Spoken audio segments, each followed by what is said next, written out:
Welcome back. President Trump signing an executive memorandum which limits China's access to U.S. markets as part of his America First investment policy.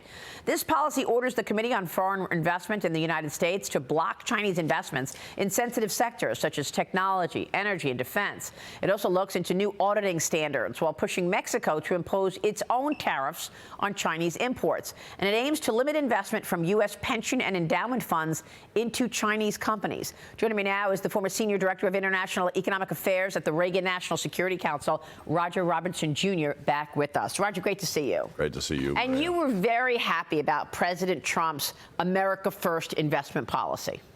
I certainly was. I mean, the word of the hour in this country is clarity. And the president certainly brought clarity to how he feels about U.S. investors via our capital markets and private equity funds funneling money into Chinese military-industrial companies. I mean, he couldn't have been starker and clearer.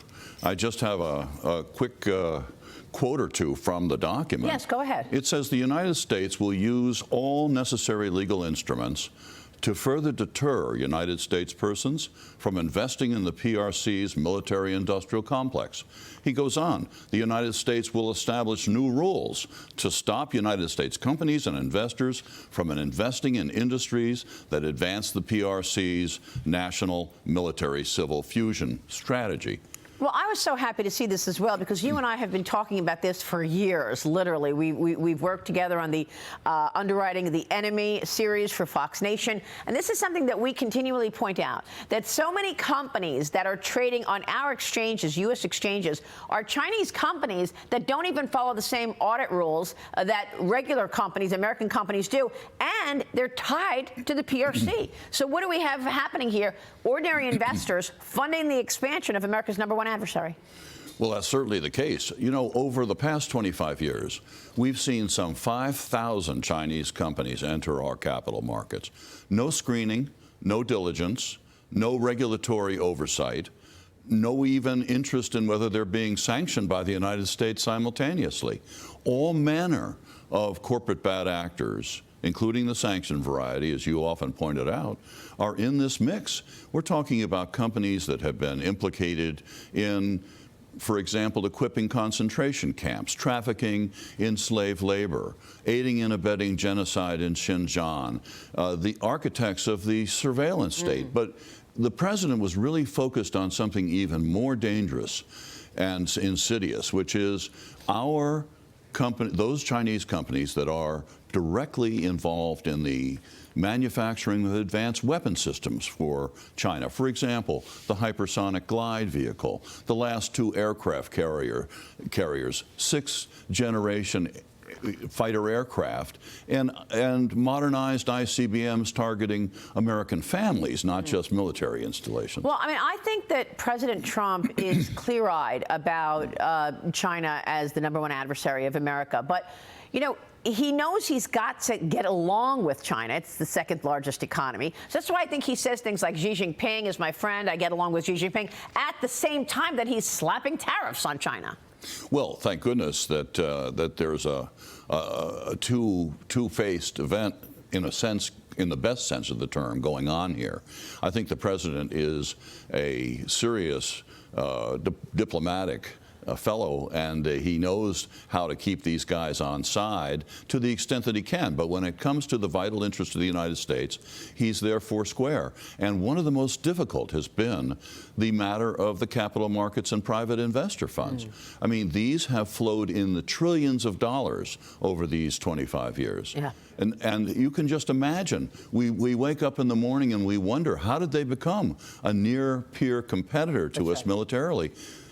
Here's your answer. So, some of those very... Go ahead. Well, the tab's being picked up largely by scores of millions of unwitting American retail investors. By the way, some of those companies that you're referring to were part of the Chinese spy balloon, right? I mean, they're propaganda, they're, you know, surveillance, all of these tactics from the CCP. But when you're talking specifically about public companies, Wall Street wants that money. Chinese battery battery company Cattle supplies 37% of the global battery market. It's going to go public. It's looking to raise $7.7 billion in Hong Kong.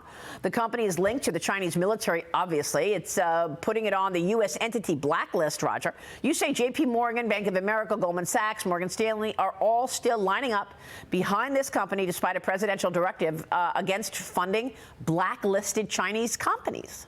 And we're still, this IPO, which is a secondary listing out of Hong Kong, and we just heard from Sebastian Lai very eloquently this morning about the fact that Hong Kong has become just another Chinese city gripped in repression. So there's nothing going on there in terms of a legitimate, credible financial hub as there has been in the past. What a shame, and what a shame. It is. And so, but that $7.7 billion could easily go up 2 or 3 times because of the appetite.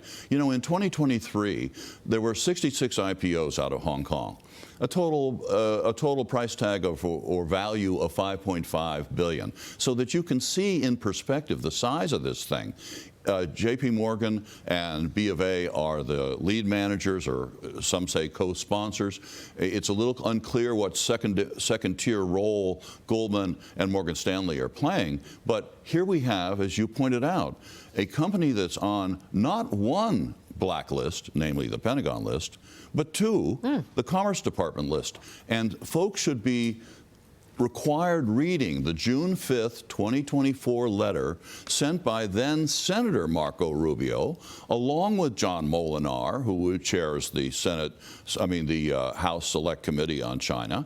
They sent a letter to Homeland Security that is exhaustively documented, that pleaded for that company to be added to the Uyghur Forced Labor Prevention Act entity list as well. Yeah. So if he had it his way, that is our current Secretary of State, we'd be on 3 blacklists now, and yet even despite the president's directive, you see, again, we're seeing this dance by uncontested. I think you make such a great point. I mean, what's the point of a blacklist and putting these companies on blacklists if, in fact, they're going to just blow off the blacklist and still be able to raise billions of dollars and go public and have investors expanding the reach of the CCP? You've also identified 40 publicly traded Chinese companies in the United States with strategic links to Iran, attracting at least $6.25 billion to date. So you've got the Iranian bad actors as well. Tell us about that.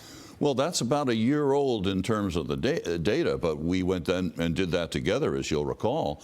And what we found in that research effort was, again, 40 publicly traded of China's largest companies in the military, energy, communication and surveillance and infrastructure sectors that are keeping Iran a going concern. And yet we found, catch this, every one of those 40 are somewhere in the portfolios of American retail investors. Do you know that companies like Vanguard had 38 of the 40 1 year ago? I can't speak to it more recently. State Street was, a similar 32, I think. Well, you're talking about those companies are in exchange-traded funds. Yes, yep. Indeed. It's those index funds that you have to watch, as they say, yep, because that's where these companies are secreted. This is very important information, Roger. We so appreciate you bringing this to us, because this is a series that we're going to continue investigating in the Underwriting the Enemy series, and we want to keep a spotlight on this. Thank you.